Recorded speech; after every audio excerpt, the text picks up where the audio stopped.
Bonjour, j'espère que vous allez bien. Aujourd'hui, je vais vous parler de stress oxydant, de l'importance des antioxydants et de l'un d'entre eux, le glutathion. Mais avant de continuer, merci de vous abonner, d'activer la cloche de notification et pourquoi pas laisser un commentaire et un petit pouce pour encourager ces vidéos. Merci. À chaque fois que nous respirons, que nous mangeons, que nous bougeons, nous engendrons des processus d'oxydation. En effet, pour rester en vie, notre corps a besoin d'énergie et d'oxygène. Et cette énergie, elle est produite par des cellules spécialisées qu'on appelle les mitochondries et qui vont tout simplement brûler, grâce à l'oxygène, les glucides et les graisses que nous consommons dans notre alimentation afin de produire de l'énergie. Malheureusement, la combustion n'est pas parfaite. Lors de la transformation des nutriments en énergie par nos mitochondries, 3 à 5% de molécules oxydantes sont produites accidentellement. On appelle ces molécules oxydantes les radicaux libres. Dans une molécule stable, les électrons qui tournent autour des atomes fonctionnent par paires. Les radicaux libres sont des molécules instables et réactives parce qu'il leur manque un électron. Ces molécules vont donc chercher à voler un électron à une autre molécule pour retrouver un état de stabilité. Il s'ensuit une réaction en chaîne qui désorganise les molécules de nos cellules.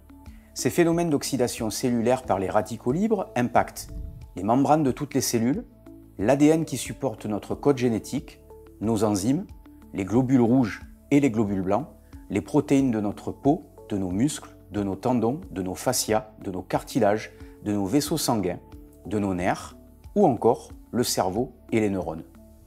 Notre cerveau pèse 2% de notre poids total, mais consomme à lui tout seul 20% de l'énergie dont nous avons besoin chaque jour. Par conséquent, l'oxydation cellulaire y est potentiellement plus importante qu'ailleurs. En petite quantité, cette oxydation est bénéfique essentiellement pour deux raisons.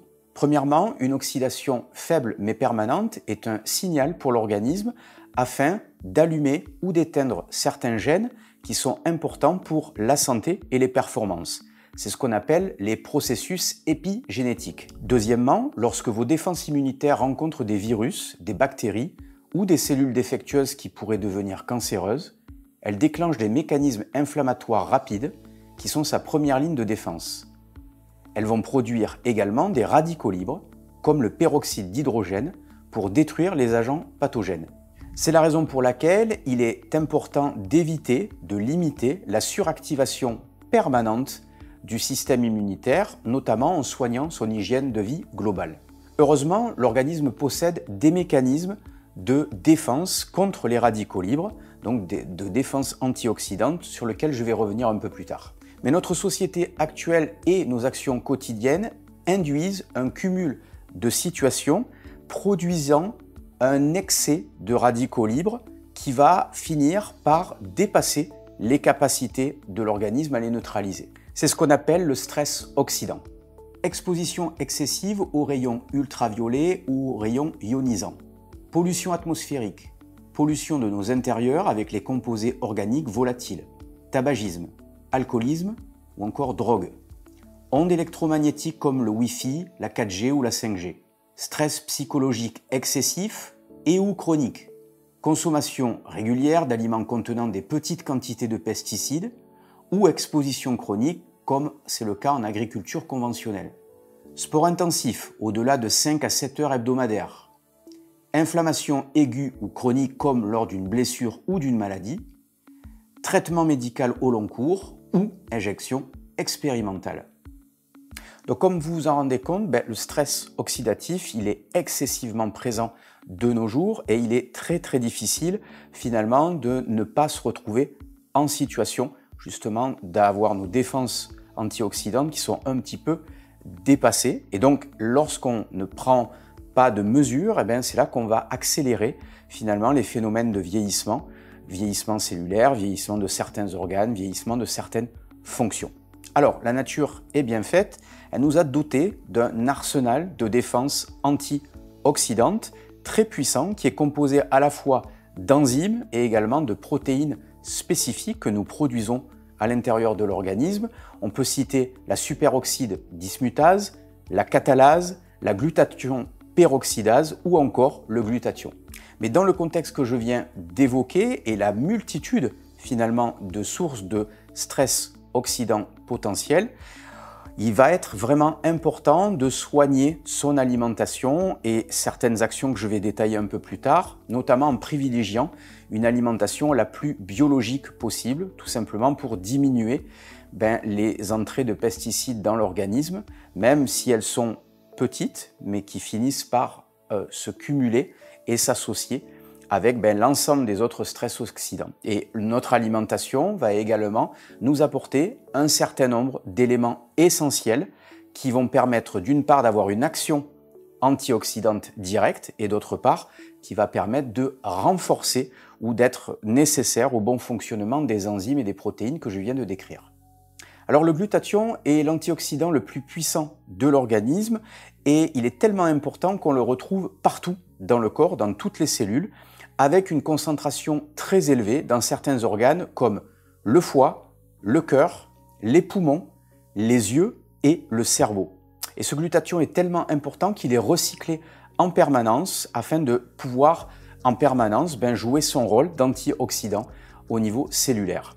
Cependant, si d'un côté on ne fait rien pour diminuer le volume de stress oxydant et que de l'autre on n'apporte pas suffisamment d'éléments qui vont favoriser la synthèse et le bon fonctionnement du glutathion ou des autres enzymes antioxydantes, alors l'ensemble du système de protection antioxydante risque d'être totalement dépassé. D'autant qu'en vieillissant, à la fois le glutathion et également l'ensemble des enzymes antioxydantes ont tendance à naturellement être moins performantes. Et donc vous l'avez compris, c'est la raison pour laquelle il faut à la fois soigner son hygiène de vie, son mode de vie et également faire des efforts pour diminuer le stress oxydatif qu'on peut rencontrer, qu'on peut générer au quotidien. Et donc ça, c'est la deuxième partie de cette vidéo, les solutions pratiques. Tout au long de notre vie, dormir suffisamment doit être une priorité absolue. Notre organisme utilise cette période pour effectuer les réparations et l'entretien cellulaire nécessaires à notre santé. Par exemple, la mélatonine, l'hormone du sommeil, est libérée en fin de journée et durant la première partie de la nuit. Et parmi ses multiples fonctions, la mélatonine agit comme un antioxydant. Et elle augmente les niveaux de glutathion dans le foie, le cerveau et les muscles. Et c'est une des raisons pour lesquelles dormir est très important. Parmi les nombreux facteurs qui génèrent du stress oxydant et qui finissent par épuiser le glutathion, on retrouve l'anxiété chronique ou le stress chronique. Pour lutter contre l'anxiété et le stress chronique, toute forme de respiration ample et profonde, effectuée pendant plusieurs minutes, une à plusieurs fois par jour, diminue le stress mental, le stress oxydatif et participe au maintien d'un bon niveau de glutathion ou des autres enzymes antioxydantes. Et parmi ces pratiques, on retrouve le yoga, la méditation ou encore d'autres pratiques comme l'EMAC. Comme je l'ai déjà dit, la synthèse de glutathion nécessite 3 acides aminés, la cystéine, la glutamine et la glycine. Problème, dans le contexte d'un stress oxydant important et ou chronique, notre alimentation ne nous apporte pas suffisamment de cystéine et encore moins de glycine. La source la plus importante de cystéine est l'isolat de whey protéine NutriPure. 30 g apportent 1 g de cystéine, alors que 100 g de quinoa, d'amandes ou de blanc de poulet apportent seulement environ 500 mg de cystéine. Pour moins de 1 € par portion de 30 g d'isolat de whey, vous obtenez de façon pratique 27 g de protéines de haute qualité biologique, favorisant un apport important en cystéine nécessaire à la synthèse du glutathion et bien entendu à la récupération musculaire et à d'autres fonctions essentielles à votre santé. La glycine est quasiment absente de notre alimentation moderne et pourtant elle est fondamentale à la fois pour la synthèse de glutathion et également pour la synthèse de collagène, et c'est la raison pour laquelle il est devenu nécessaire de se supplémenter, de se complémenter en glycine de nos jours. Dans le contexte de la lutte contre le stress oxydatif et pour la santé globale et les performances, je vous recommande 30 à 60 g d'isolat de whey NutriPure par jour, en modulant par ailleurs vos apports de protéines alimentaires et consommer entre 10 et 15 g de glycides. La consommation d'aliments qui sont riches en antioxydants directs, c'est-à-dire vitamine C, vitamine E, bêta-carotène vont servir à neutraliser d'un côté les radicaux libres pour justement épargner les réserves de glutathion et faciliter son recyclage. Donc limiter finalement le dépassement de ses capacités à neutraliser les radicaux libres. Mais l'alimentation va permettre d'apporter des molécules qui vont agir comme des cofacteurs afin d'une part de synthétiser les enzymes antioxydantes ou les protéines antioxydantes comme le glutathion et surtout améliorer leur métabolisme, leur recyclage. Donc s'il manque ces cofacteurs qu'on peut citer comme par exemple le sélénium, le zinc, le magnésium, etc., vous allez avoir un système de défense antioxydant qui sera soit moins performant, soit qui ne pourra pas fonctionner du tout parce que vous ne pourrez pas fabriquer, synthétiser suffisamment en fait de ces enzymes.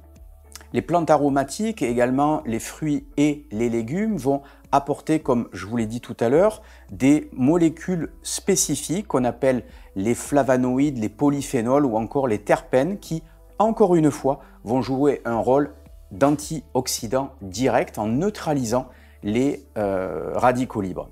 Mention spéciale à la curcumine, une des molécules que l'on retrouve dans le curcuma et qui, à elle seule, va avoir une action antioxydante directe, va permettre d'augmenter les niveaux de glutathion et va agir comme anti-inflammatoire naturel. Dans l'article que vous retrouvez en barre de description et qui est associé à cette vidéo, je vais un petit peu plus loin dans ces notions et surtout je vous propose des listes d'aliments qui sont riches en certains antioxydants afin d'améliorer justement naturellement votre alimentation. Cependant, de nombreux contextes que j'ai évoqués peuvent rendre difficile la consommation, l'assimilation ou la rétention suffisante de toutes les vitamines et minéraux que je viens d'évoquer, même lorsqu'on tente d'optimiser son alimentation. Et c'est là qu'entre en scène la complémentation alimentaire et c'est la raison pour laquelle je recommande le multivitamine NutriPure à l'année, accompagné par du magnésium, particulièrement si vous êtes sportif ou avez une activité physique et intellectuelle très intense. On peut également faire des cures de vitamine C selon la période et le contexte et on peut faire de même avec la curcumine. Un point important, l'alcool fait diminuer le glutathion dans l'ensemble du corps et notamment dans deux organes majeurs, à la fois le foie et les poumons.